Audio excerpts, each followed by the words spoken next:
Hello students, आप सभी का बहुत बहुत स्वागत है आपके अपने यूट्यूब चैनल टीच मी में। आज हम डिस्कस कर रहे हैं क्लास 10th के 6th चैप्टर के सेकंड एक्सरसाइज नहीं 6.2 को। ये त्रिभुज चैप्टर है। त्रिभुज के इसमें खास करके 6.1 में जब डिस्कस किया था कि इसमें समरूपता और सर्वांग समता के नियमों से संबंधित प्रश्न हैं। उन्हीं से संबंधित प्रश्नों को यहाँ सॉल्व करना और सीखना है। तो उनकी जो कुछ मुख्य प्रमेय हैं उनको याद रखना बहुत ज़रूरी है। उन्हीं प्रमेयों पर आधारित प्रश्न हैं जिनसे हमें अलग अलग प्रकार के प्रश्नों के माध्यम से त्रिभुज के समरूप और सर्वांग समता के गुणों को पढ़ने और समझने का मौका मिलेगा। तो इसमें क्वेश्चन नंबर फर्स्ट है आकृति 6.17। तो देखिए आकृति देख लीजिए। तो 17 में फर्स्ट और सेकेंड दोनों जो आकृतियाँ हैं उन दोनों में DE समांतर है BC के और AD ज्ञात करना। देखिए AD दोनों में नहीं ज्ञात करना, फिलहाल क्वेश्चन में थोड़ा सा त्रुटि हुई है, उसको देख लेंगे बाद में, परंतु पहले चित्र आप देख लीजिए। तो चित्र ये रहा फर्स्ट वाला। इसमें बताया गया कि त्रिभुज ABC में ये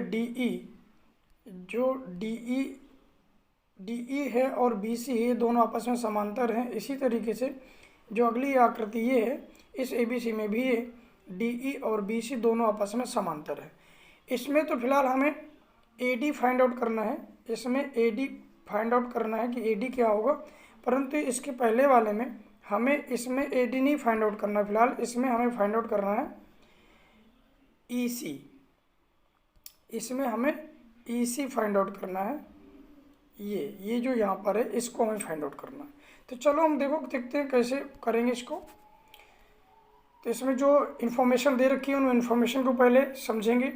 तो दोनों जो हम आकृति देख पा रहे हैं, तो आकृति में ये फर्स्ट नंबर जो हमारा फिगर बना हुआ है उसमें त्रिभुज ABC में हम बात करते हैं। त्रिभुज ABC में बताया गया है कि DE समांतर है BC के, यानी DE पैरेलल BC, ये दिया हुआ है हमें। और इसके बाद इसी आधार पर तो समानुपातिक प्रमेय के अनुसार यदि हम बात करेंगे तो इसी के आधार पर आगे हम क्वेश्चन को सॉल्व करेंगे, जिसमें हमें EC फाइंड आउट करना है। तो इसी के अनुसार ये देखो, जब भी कभी ऐसा होता है कि कोई एक त्रिभुज है, उसी त्रिभुज की किन्हीं दो भुजाओं को एक रेखा कोई कट करती है, जैसे कि ये DE कट कर रही है इस रेखा दो भुजाओं को, तो जो और बताया गया कि DE BC के समांतर है। तो इस स्थिति में यदि एक रेखा दूसरे की भुजा के समांतर होती है जो बीच से हम प्रतिच्छेदित कट करते हैं, तो उस कंडीशन में इनकी जो संगत भुजाएं दो हैं जिनको ये रेखा काट रही है, तो इनको एक समान अनुपात में अर्थात AD upon DB equal to हो जाएगा AE अपॉन EC। वही यहाँ लिखा गया है। तो ये हमेशा ध्यान देना है कि यदि किसी त्रिभुज की एक भुजा के समांतर दूसरी भुजा खींची जाती है तो शेष दो भुजाएं बचती हैं जिनको वो रेखा प्रतिच्छेद करती है, जैसे DE प्रतिच्छेद करती है। तो DE प्रतिच्छेद करने के बाद में ये AB और AC को समान अनुपातों में विभाजित करती है। तो इसलिए हम इस प्रमेय के थ्रू हम इसको सॉल्व करेंगे। तो AD upon BD equal to AE upon CE से। तो AD की वैल्यू दे रखी है यहाँ पर 1.5 और BD की दे रखी है 3। यहाँ पर 1.5 अपॉन 3 इक्वल टू AE दे रखा है 1 और CE यानी EC हमें निकालना है, CE निकालना है। ये हमें वही वैसे ही लिख देना है जिसको निकालना है। अब इसको क्रॉस मल्टीप्लाई करेंगे, 3 1 जा 3 और 1.5 का मल्टीप्लाई CE से हो जाएगा। तो ये 1.5 CE इक्वल टू 3। 1.5 को जब ट्रांसफर करेंगे तो 3 को डिवाइड करना होगा 1.5, यानी पॉइंट हटाएंगे तो ऊपर 30 हो जाएगा। 30 अपॉन 15 हो जाएगा। 15 से 2 टाइम में कट कर देंगे, CE इक्वल टू हो गया 2। तो इस तरीके से हमें इसको CU फाइंड आउट करना था, तो ये CE हो गया। नेक्स्ट नंबर में बताया इसमें कि इसमें AD फाइंड आउट करना देखो। तो इसमें भी वही चीज़ है। अब इसमें DE भुजा ने BC के समांतर जो AD AB और AC को कट करती है, तो इसलिए ये जो AD को AB को और AC को कट किया है, तो ये जो भुजा इसने जो इनके पार्ट बनाए, एक ये भाग और ये भाग और दूसरा ये और ये भाग बनाए हैं, तो इसका अनुपात बराबर इसका अनुपात होता है। इसको ध्यान देना हमें। ये प्रमेय है कि जब भी किसी त्रिभुज की दो भुजाओं को एक रेखा कटती है परंतु तीसरी भुजा के समांतर रेखा होती है, तो वो दोनों भुजाओं को एक समानुपात में कट करती है। तो इसलिए हम देखेंगे त्रिभुज ABC में DE समांतर BC बताया गया है, यानी DE पैरेलल BC बताया गया है कि DE जो है BC की पैरेलल है। जब पैरेलल है तो इसी के अनुसार हम बात करेंगे आगे। उसमें वैल्यू दे रखी है उनकी, तो AD/BD equal to AE/AC, AD/BD और AE/CE, वही जो जैसे इसके पहले लिखा था उसमें। अब इनकी वैल्यूज़ को रख देना है। हमें वैल्यूज़ में रखने की बात करें तो AD निकालना है, बाकी BD 7.2 दे रखा है, AE 1.8 दे रखा है, और यहाँ पर ये EC यानी CE 5.4 दे रखा है। तो इसको यहाँ पर रख देंगे जो हमने रेशियो लिखा है,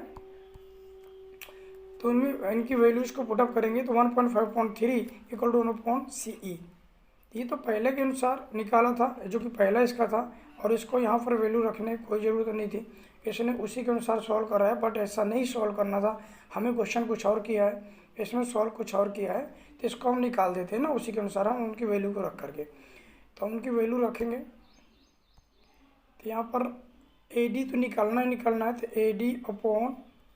AD/BD दे रखा है 7.5 इक्वल टू AE वहाँ पर पता करना है AE कितना है। AE है 1.8 और 5.4, तो 1.8 यहाँ रखेंगे, 1.8/5.4, तो पॉइंट से पॉइंट कैंसिल कर देंगे, 18 से कट करो इसको, 3 टाइम कट हो जा रहा है। ये यहाँ पर 7.5 था, और इसका पॉइंट यदि हटाएंगे तो यहाँ पर 0 बढ़ जाएगा, और यहाँ पर क्या 1 रहा। अब क्रॉस मल्टीप्लाई करना चाहें तो कर लेंगे, तो 75 उधर चला जाएगा, तो AD इक्वल टू जो हो जाएगा हमारा, तो 75/75 ही था, ये 7.2 है, सॉरी फ्रेंड्स ध्यान देना है, 7.2 दिया हुआ है, तो 7.2 है ये, तो इसको 7.2 को उधर ले जाएंगे। अब यहाँ पर यदि पॉइंट हटाते तो 30 हो जाता है, हम यहाँ पर लिख सकते हैं इसको 72/30, क्योंकि पॉइंट हटाया था तो हमने यहाँ 0 बढ़ा लिया था। अब इसको कट कर लेना है दोनों को। अब इन दोनों कट करेंगे तो डेसिमल में आ जाएगा ये आंसर। इसको जैसे 2 से कट करते 36 यहाँ पर हो जाएगा, और ये नीचे 15 हो जाता है, ठीक है। अब 36 को 15 से कट कर देंगे, तो इसको डेसिमल में बदल करके रखेंगे मान, इसका जो आंसर आ जाएगा 15 2 जा 30 हो गया, और 15 4 जा 60, 2.4 इसका आंसर हो जाएगा, यानी AD इक्वल टू 2.4 आंसर हो जाएगा, ठीक। तो ऐसे निकालना था। यहाँ पर देखो ये उसको दोबारा पहले वाले को सॉल्व कर दिया गया, इसको नहीं देखना। क्वेश्चन नंबर 2 दिया है, किसी त्रिभुज PQR में, कोई त्रिभुज है PQR जिसमें भुजाओं PQ और PR पर क्रमशः बिंदु E और F स्थित है। निम्नलिखित में से प्रत्येक स्थिति के लिए बताइए कि क्या EF समांतर QR है। तो इनको हमें जांच करनी है, इन कंडीशंस को जो दे रखी हैं, तो उसके अनुसार यदि हमें बात करें तो यहाँ पर वही चीज़ ज्ञात करना है हमें जो अभी तक कर रहे थे, कि यदि वो इस तरह प्रतिच्छेद करती हैं, यानी PQR देखो बात करते हैं, तो हम बना लेते हैं PQR।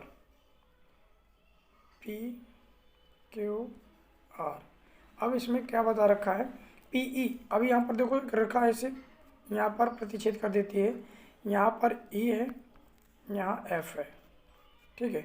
अब PE बराबर दे रखा है 3.9, ठीक है, और EQ इक्वल टू दे रखा है 3, EQ 3 दे रखा है, और PF इक्वल टू 3.6, PF 3.6, और FR 2.4 दिया है। अब इसमें हमें इसको ये करना है, तो पूछ रहा है कि ये EF/QR, यानी EF जो है QR के समांतर है या नहीं है।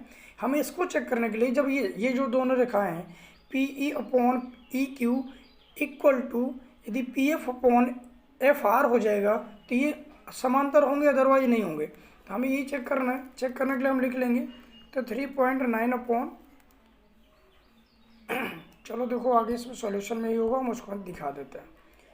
तो इसका सॉल्यूशन है फर्स्ट नंबर में, देखो फिगर भी यहाँ पर आया, फिगर को देख लो। तो इसमें हमें PE देखो, ये PE/EQ यानी PE/EQ और PF/FR ये रख लिया। अब इनकी वैल्यूज को रख दिया। वैल्यूज को रख देने के बाद कट करें तो दोनों का यदि समान है, इनकी वैल्यू यदि समान आ रही हैं सॉल्व करने पर, देखो इक्वल नहीं है, यहाँ पर हम देख पा रहे हैं दोनों का अनुपात समान नहीं है। तो समान नहीं है तो ये इसके समांतर बिल्कुल नहीं होगा। ठीक है, यहाँ पर इसलिए EF समांतर QR नहीं है, ऐसा बोलना पड़ेगा। समांतर नहीं है का चिन्ह ऐसा होता है, इसको हम कट कर दें। ये फिर नहीं है लिख सकते हैं। चलिए नेक्स्ट नंबर, इसमें दिया है PE equal to 4, PE equal to 4 और QE इक्वल टू 4.5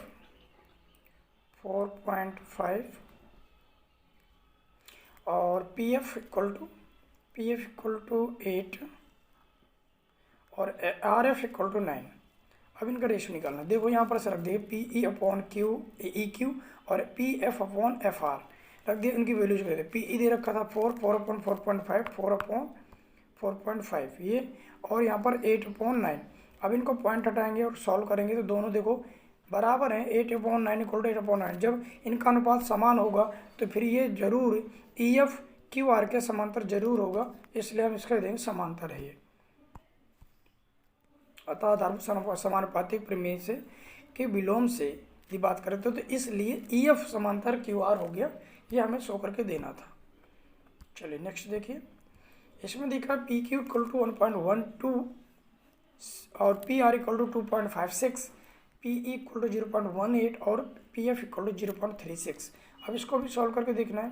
तो इनकी वैल्यूज को यदि पुटअप करें तो पहले PQ कितना दे रखा? PQ यहाँ से यहाँ तक पूरा ये दे रखा है 1.28। PR यहाँ से यहाँ पूरा दे रखा है 2.56। PE इक्वल टू दे रखा है 0.18 और PF इक्वल टू दे रखा है 0.36। PF 0.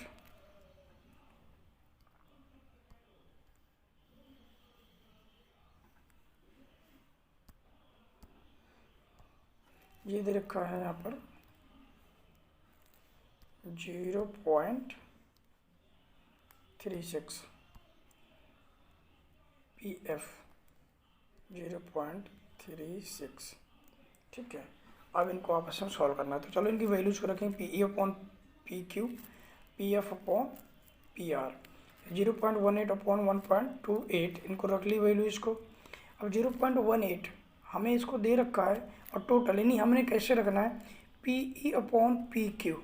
तो PE तो दे रखा है हमें 0.18, PQ भी दे रखा है 1.28। इसी तरीके से PF यानी ये PF 0.36 है अपॉन PR तो 0.36 अपॉन 2.56। इनके सबके डेसिमल खत्म कर देंगे। डेसिमल से डेसिमल खत्म, यहाँ से इसका डेसिमल, क्योंकि डेसिमल के बाद में समय बराबर डिजिट है। अब ये 18/128 और 36/256 बचा हुआ है। अब इनको कट कर लेना। कट करने के बाद देख पा रहे हैं 9/64 9/64 दोनों बराबर है आपस में, यानी 2 से कट कर दिया गया। ठीक है, इधर वाले को इधर से बात 4 से, इसको 2 से कट करा, इसको 4 से कट कर दिया और ये देख पा रहे हैं इतना आंसर आ गया। तो इस तरीके से हम देख पा रहे हैं जब ये अनुपात बराबर होगा तो ये रेखा EF/QR के समांतर होगी। यदि अनुपात बराबर नहीं होगा तो वो बराबर नहीं होगी। ठीक है, समांतर नहीं होगी। ठीक है, नेक्स्ट नंबर, आकृति 6.18 में यदि LM समांतर है CB और LN समांतर है CD। आकृति को देखिए पहले, देखिए ये रही आकृति। तो LM समांतर CD बताया गया। देखो LM कहाँ है? LM समांतर बताया गया है CB है और LN समांतर CD है। ठीक है, तो सिद्ध कीजिए कि AM अपॉन AB और AN अपॉन AD ये आपस में बराबर होंगे। तो चलिए सिद्ध करते हैं। तो त्रिभुज ABC से, त्रिभुज ABC कहाँ है? त्रिभुज ABC, इस त्रिभुज की बात करना है। इसमें ML समांतर BC है, ML समांतर BC है, ये दे रखा है। ठीक है, अतः आधारभूत समानुपातिक प्रमेय का प्रयोग करेंगे यहाँ पर। तो समानुपातिक ये A M upon B M, A M upon B M, A M upon B M equal to हो जाएगा A L upon L C. ये हो गया। तो पहली क्वेश्चन आपकी यहाँ पे मिल गई। दूसरा दोबारा से त्रिभुज ए सी डी से बात करेंगे। तो ए सी डी, ये तो ए सी डी में देखते हैं तो ये भी वही सेम प्रोसीजर है। तो इसमें मतलब एन एल समांतर डी सी बताया गया है, यानी एन एल समांतर डी सी बताया गया है इसको। तो हम यहाँ से इसके अनुसार पर यदि हम अनुपात निकालने की बात करेंगे तो हम इसको लिख सकते हैं ए एन अपॉन, देखिए पहले फिगर दिखने नहीं लगा ना, बहुत रंग दिया। चलिए अब देखा है। तो अब इसमें A N upon N D, A N कहाँ है देखो, A N upon N D equal to हो जाएगा A L upon L C. देखिए A N upon N D, A L upon L C, ठीक है। ये दोनों इक्वेशन फर्स्ट और सेकंड की कंपैरिजन करेंगे। तो इसके अनुसार हम बात कर रहे हैं कि A M upon B M हो गया, ए एम, क्योंकि ये दोनों A L upon C L दोनों हम देख पा रहे हैं। A L upon C L के बराबर A M upon B M भी है, A N upon N D भी है, इसलिए दोनों एक दूसरे के बराबर हो जाएंगे। तो A M upon B N equal to A N upon N D, ये आपस में बराबर कहलाएंगे। ये व्युत्क्रमानुपाती लेने पर ऐसा किया गया है। अब बी एम, अब इसका क्रॉस मल्टीप्लाई की बात कर दे तो बी एम यहाँ से उल्टा कर लिया, इसको ऊपर का नीचे, नीचे ऊपर कर दो, पूरा पूरा पलट दिया दोनों साइड को। तो पलट करके दोनों तरफ 1 जोड़ने पर कह रहा है। तो अब दोनों को तरफ 1 जोड़ेंगे तो 1 ऐड करने पर इसको जब निकालेंगे तो यहाँ से हमें इसका सोल्यूशन मिल जाएगा। देखो ए एम का 1 से मल्टीप्लाई करेंगे, B M plus A M upon A M, N D plus A M upon A N. अब दोनों को जब सॉल्व करते हैं तो ये दोनों हमें इनकी भुजा आपस में क्या थी, हम चित्र पर यदि नज़र डालेंगे एक बार तो इसके बराबर एक भुजा दे रखी है, इसके बराबर है। तो B M plus A M बराबर ए बी दे रखा था और N D plus A N बराबर ए डी दे रखा है, इसलिए हम उनकी जगह पर A B upon A M लिख सकते हैं और A D upon A N लिख सकते हैं। तो ये पुनः व्युत्क्रमानुपाती लेने पर फिर से व्युत्क्रम लिया तो उल्टा कर लिया, तो ए एम ऊपर लिख दिया, इन दोनों इसको उल्टा करके लिख लिया, A upon B M equal to N upon A D. ये प्रूव हो गया है, तो ये प्रूव करना था। नेक्स्ट नंबर में क्वेश्चन नंबर 4 में कहा कि आकृति 6.19 में, चलिए आकृति देखिए।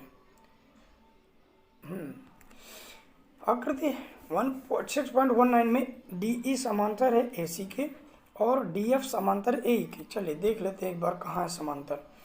DE समांतर AC, DE समांतर AC और DF समांतर AE, ये दिया हुआ है। तो सिद्ध क्या करना है कि BF upon FE, BF upon FE बराबर होगा BE अपॉन EC के, BE अपॉन EC के बराबर होगा, इसको हमें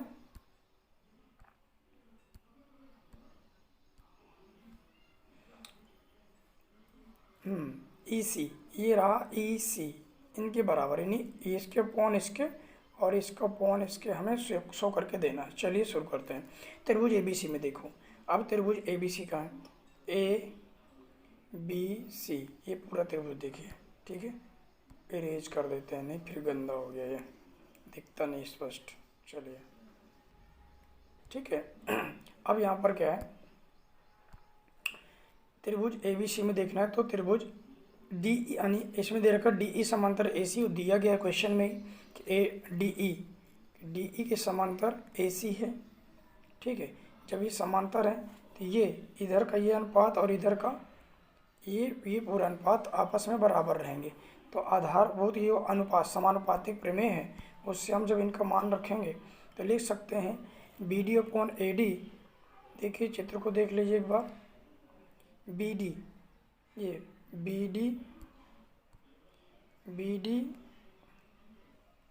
BD अपॉन AD ये, और BE ये पूरी भुजा BE अपॉन EC, ठीक है।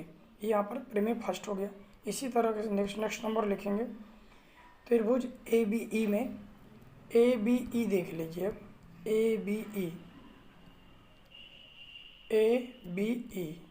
ये रहा पूरा चित्र। इसमें देखो कौन किसके समांतर दे रखा है। इसमें इसके समांतर DF के समांतर AFAE दे रखा है, ठीक है। इसलिए हम यहाँ पर से लिख सकेंगे त्रिभुज ABE में देखो तो उसमें कहा है, तो ये दोनों समांतर दे रखा है, तो इसलिए समानुपातिक प्रमेय के थ्रू हम बात करेंगे। तो BD/AD इक्वल टू BF/FE, ये इसके बराबर हो, समानुपातिक होता है, इसलिए हम इसको लिख सकते हैं BD/AD इक्वल टू BF/FE। ये दूसरी इक्वेशन हो गई। इन दोनों को समीकरण इक्वेशन फर्स्ट और सेकंड दोनों को आपस में कंपेयर करेंगे, तो कंपेयर करने पर BF/FE और BE/EC ये यहाँ से हमें मिल जाएगा। दोनों को जब कंपेयर करेंगे आपको यहाँ से मिल जाएगा, क्योंकि ये दोनों एक दूसरे के बराबर है, ठीक है। नेक्स्ट नंबर क्वेश्चन नंबर 5 में दिया है आकृति 6.20 में DE समांतर है OQ के, DE समांतर है OQ के,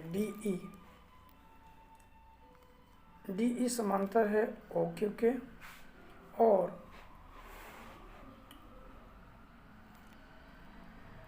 OR है, OQ और OR है। तो ये OQ OR क्या हो गया, ये देखो यहाँ पर ध्यान देना, OQ बराबर OR करेगा, ये दोनों आपस में बराबर है, यहाँ पर मिसप्रिंट हो गया है। और दर्शाना है कि EF ये जो EF है, EF समांतर है QR के, इसके। चलो तो त्रिभुज इसमें POQ में POQ में देखते हैं। POQ में दिया हुआ है POQ, इस त्रिभुज की बात करता है। इसमें दे रखा है DE समांतर OQ के, DE ये DE समांतर OQ है, इसलिए हम लिख सकते हैं ये जो समानुपातिक नियमानुसार कि PE upon EQ equal to PD upon DO, ये समानुपातिक नियम से हो गया। इसके बाद त्रिभुज POR में देखेंगे, POR में DF समांतर OR दे रखा है, DF समांतर OR दे रखा है। तो इसलिए अब इसमें ये जो नियम होगा, यानी इन दोनों फ्रैक्शंस के भिन्नों के इन दोनों भुजाओं के अनुपात के बराबर इस भुजा का अनुपात हो जाएगा। इसलिए हम यहाँ से लिखेंगे PF/FR इक्वल टू PD/DO। दोनों इक्वेशन को आपस में कंपेयर करेंगे, दोनों बराबर होंगे, तो यहाँ से हमें मिल जाएगा PE/EQ इक्वल टू PF/FR। चूँकि भुजा समानुपातिक हैं, जब समानुपातिक हैं तो इसलिए आधारभूत प्रमेय के अनुसार यदि हम कह सकते हैं कि यह EF समांतर QR हो जाएगा। जब समानुपातिक हो जाएगा तो भुजाएं एक भुजा दूसरे के समांतर वहाँ पर हो जाती है। तो यही प्रूव करना था। तो स्टूडेंट्स ये 6.2 का क्वेश्चन नंबर 1 से 5 तक हो गया और इसमें टोटली 10 क्वेश्चन है। तो अगले 5 क्वेश्चन देखने के लिए अगले वीडियो में मिलते हैं। और चैनल में यदि आप नए रहे हैं तो आप चैनल को प्लीज़ सब्सक्राइब कर लें। वीडियो यदि अच्छा लगे तो दोस्तों शेयर करें और लाइक करें। और अगले वीडियो में तुरंत मिलते हैं, जो बहुत जल्दी। तो अगले चैनल मिलते ही डिस्कस करेंगे अगले क्वेश्चन नंबर 6 से क्वेश्चन नंबर 10 तक। तो तब तक के लिए दोस्तों